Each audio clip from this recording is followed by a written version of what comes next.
नमस्कार श्रोते हो, मैं डॉक्टर सपना। वेलकम है साइंस बिहाइंड स्पिरिचुअलिटी इस प्रोग्राम के अंदर। तो आज का टॉपिक जो है वो न्यूरो साइंस के ऊपर है। किस तरह से हमारे ब्रेन के अंदर चेंजेस होते हैं। ठीक है, अगर हम लोगों ने कुछ काम आपको दिया है तो उस काम के कारण एंड में उस काम का कुछ बेनिफिट तो हमको होना है, तो ही हम लोग काम करेंगे। ठीक है, बच्चे क्यों पढ़ेंगे? क्योंकि पास होना है उनके एग्जाम के अंदर।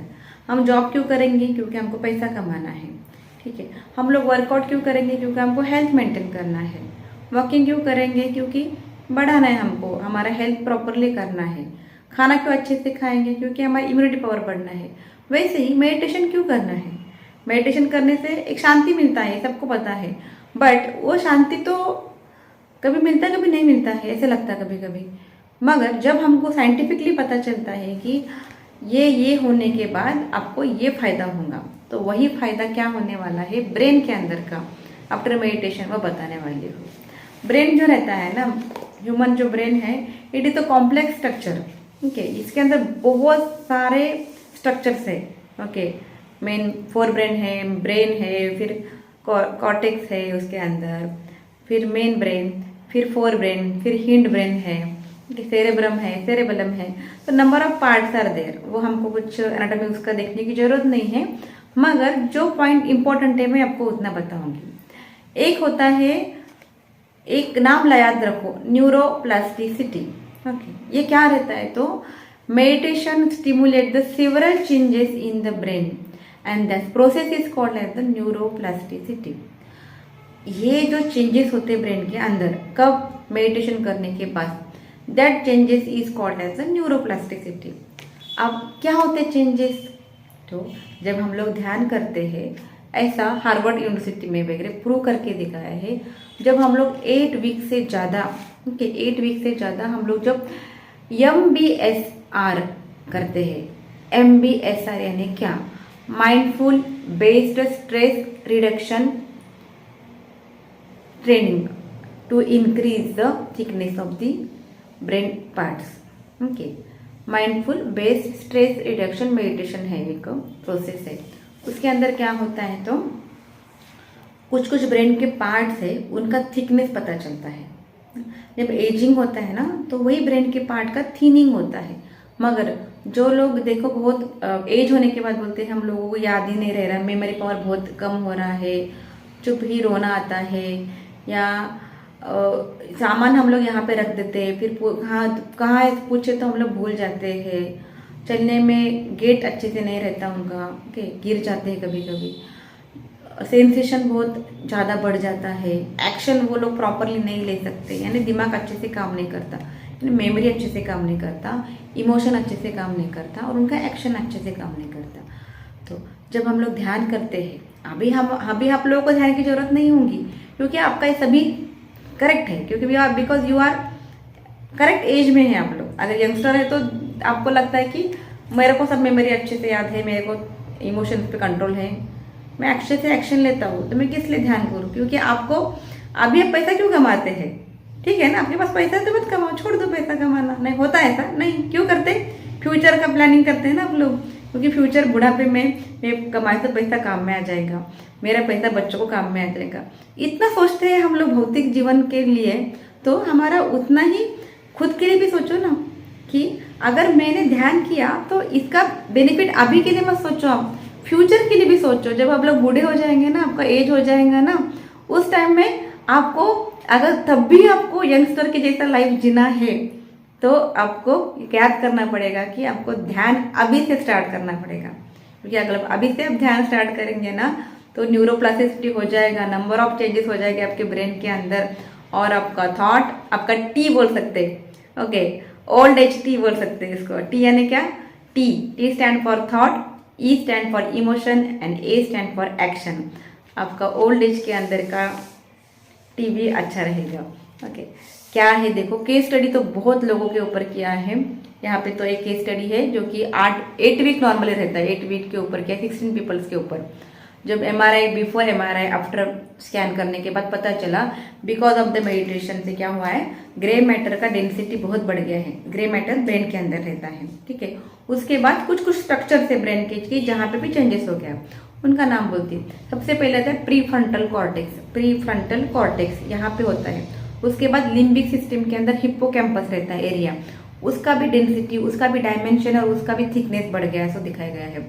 और एक है ब्रेन का एंटीरियर इंसुला पार्ट है, ठीक है, anterior right anterior insula part है, राइट एआई भी बोलते हैं उसको, उसका भी थिकनेस बढ़ गया है, मेमोरी पावर बूस्ट हो गया है। ये सब कुछ स्टडी के अंदर दिखाई दिया है। वो ये सब जो भी है मैं बता रही हूँ क्या क्या है, grey matter, pre frontal cortex, hippocampus area, even right AI, okay, ये सभी का थिकनेस बढ़ गया है क्योंकि और यही है, यही पार्ट से ब्रेन के जो बताई मैंने, वो पार्ट से की रोल, वो ही बहुत इम्पोर्टेंट है आपकी मेमोरी पावर के लिए, बहुत इम्पोर्टेंट है आपके एक्शन के लिए, बहुत इम्पोर्टेंट है आपकी इमोशंस के लिए। तो देखा गया तो स्ट्रेस मैनेजमेंट करना है तो आपको अभी से मेडिटेशन करना है, इमोशन पे कंट्रोल लाना है तो आपको अभी से मेडिटेशन करना है, मेमोरी पावर बूस्ट करना है तो आपको अभी से मेडिटेशन करना है। तो इस तरह से प्रीफ्रंटल कॉर्टेक्स जो है उसका क्या काम है, उसका डेंसिटी इंक्रीज हो जाता है, पता चला।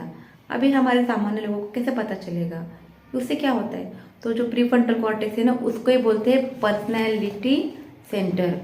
व्यक्ति को हम लोग जब देखते हैं उसका पर्सनैलिटी कैसा है, बहुत अच्छा है, दमदार पर्सनैलिटी है, बहुत तेजस्वी है करके बोलते हैं कभी कभी हम लोग साधु को लिखते हैं तो, क्योंकि हम उनका ना, ये देखो सामने का जो पोर्शन है ना बहुत शाइनिंग दिखता है। जो बहुत ध्यानी रहते हैं ना उनको ये चमकदार रहता है क्योंकि उनको ध्यान के कारण उनको उनके अंदर इतना न्यूरोप्लास्टिसिटी चेंजेस हो चुका है। ओके, समझ में आ गया। Even social behaviour, thinking power, problem solving capacity, ये सभी का फंक्शन कौन करता है? तो प्रीफ्रंटल कॉर्टेक्स करता है। भाषण देना है, किसको ध्यान में लाना है, स्मृति याद करना है, ये सब। इवन हमको कुछ कहीं बाहर घूमने को जाना है तो हम लोग मेंटल ये करते, प्लान करते हैं कि मैं यहाँ से यहाँ जाऊँगा, वहाँ से वहाँ जाऊँगा, at that point I will reach the my goal, target point. तो ये सब कुछ जो मेमोरी के अंदर ये रहता है ना, हम लोग प्लानिंग जो करते हैं ना, it is in the prefrontal cortex. Okay, planning for tour, planning for your future, planning for the goal, how to capture that goal, that all included in the prefrontal cortex. तो उसका density बढ़ता है meditation करने से। Okay, number second, तो ये अगर समझो ये बढ़ गया तो आपका, अगर बच्चे हैं तो नंबर फर्स्ट तो उनका आएगा ही ना। एटलीस्ट जो लोग कम पढ़ाई कर रहे हैं उनका पढ़ाई में अच्छे से ध्यान लगेगा, और जो अच्छे से पढ़ाई कर रहे हैं वो टॉपर आ सकते हैं। नेक्स्ट, राइट एंटीरियर इंसुला का भी डायमेंशन बढ़ता है, उसका भी थिकनेस बनता है। उसका क्या है तो उसका फंक्शन क्या है तो दूसरों के व्यक्ति का पेन, दूसरों का दर्द, दूसरों के प्रॉब्लम्स हमको भी महसूस होना।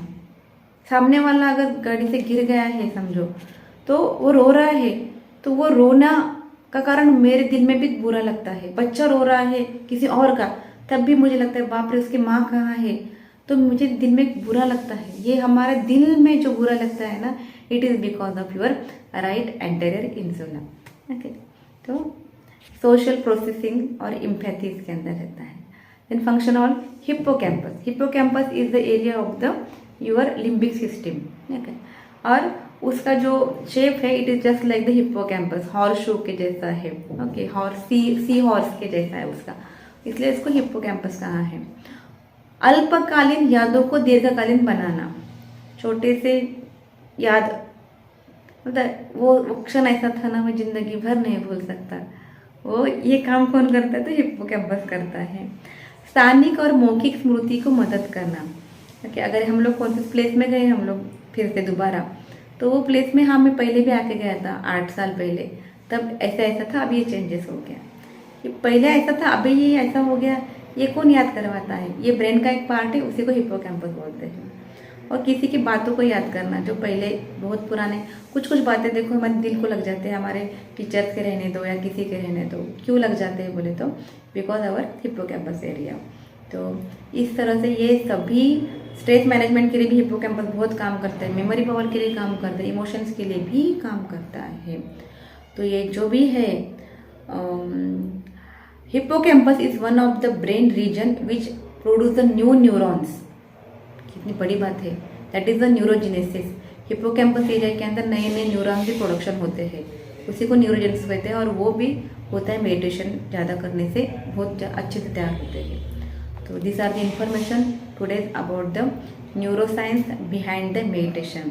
तो साइंस बिहाइंड मेडिटेशन के अंदर का फर्स्ट पार्ट पता चल गया है कि इतना ही समझ में आ गया इस चैप्टर में से कि जब भी हम लोग मेडिटेशन करेंगे तो ये हमारा फ्यूचर बैलेंसिंग है अपने टी का। तो थॉट, एक्शन और इमोशंस का अभी जैसे हम लोग थॉट्स कर रहे, अभी जैसे हम लोग एक्शन ले रहे, अभी जैसे हम लोग इमोशन कर रहे, वैसे जब मैं बूढ़ी हो जाऊंगी तब भी मैं कौन से भी कंडीशन के अंदर आराम से इमोशनली बैलेंस होके अच्छे से विचार करके एक्शन लूँगी।